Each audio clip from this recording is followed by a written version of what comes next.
Aujourd'hui, il m'arrive de tomber dans une discrimination positive, parce que dans cette vidéo, je vais exclusivement de femmes, rien que de femmes. Et si tu es un homme et que tu es tombé dans cette vidéo par accident, ouf, dommage.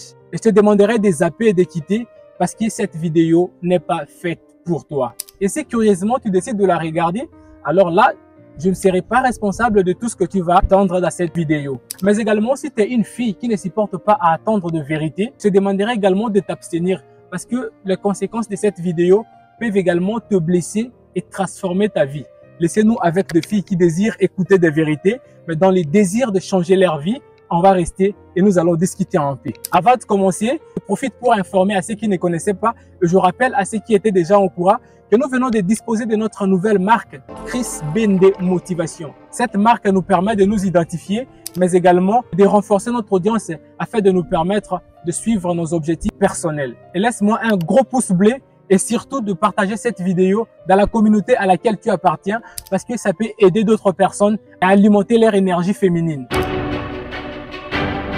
Il était arrivé à un moment où il fallait débattre autour de certaines questions substantielles qui touchaient à la féminité. Et Simone de Beauvoir disait qu'on n'est pas une femme, mais on devient femme. Quand j'avais pris le temps pour chercher à comprendre le sens de cette citation, je m'étais réalisé que ça renfermait beaucoup de sens que chaque femme devrait connaître. Comme un pontier, quand il se retrouve devant l'argile, la première des choses que celui-ci fait, c'est de chercher comment donner la forme à l'argile.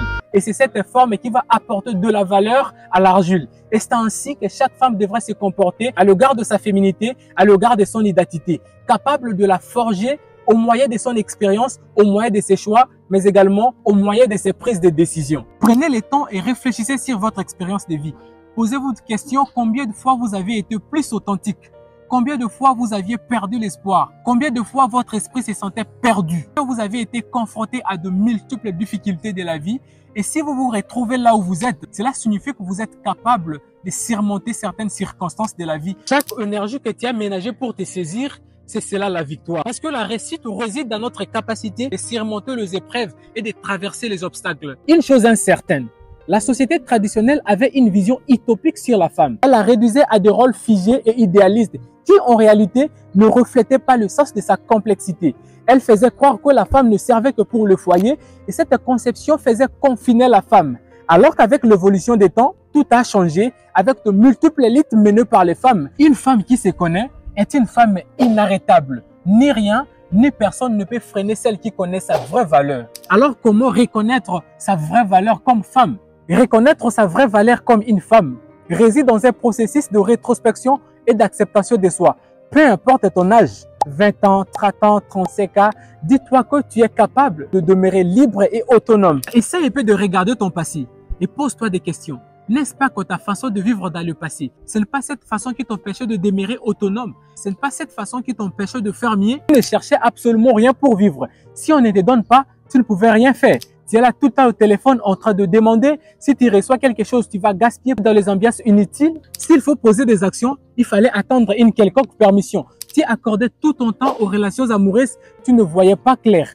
Commence d'abord à te libérer de toutes ces choses, de te fixer certaines ambitions pour atteindre tes objectifs. Je m'en souviens d'une prestigieuse citation d'Olga Ferrand qui disait « L'ambition part de tes racines et grandit au moyen de ta différence et s'épanouit par tes valeurs. » Il y a quelques temps passés, une amie est venue me voir pour une consultation de motivation parce qu'elle traversait un peu des situations critiques. Elle m'avait dit « J'accorde très peu de l'importance aux futilités, à ces histoires-là de relations. » Je me suis réalisé que c'est bien plus mieux de s'abstenir à toutes ces choses. Quand on est solidaire, on a plus de chances de se donner du temps et de prendre en main ses responsabilités. Et c'est cela ce qui compte pour toi, une femme. Au moyen d'une simple décision, tu peux te libérer de beaucoup d'autres choses qui t'empêchaient à évoluer. Ne t'excuse jamais parce que tu es une femme.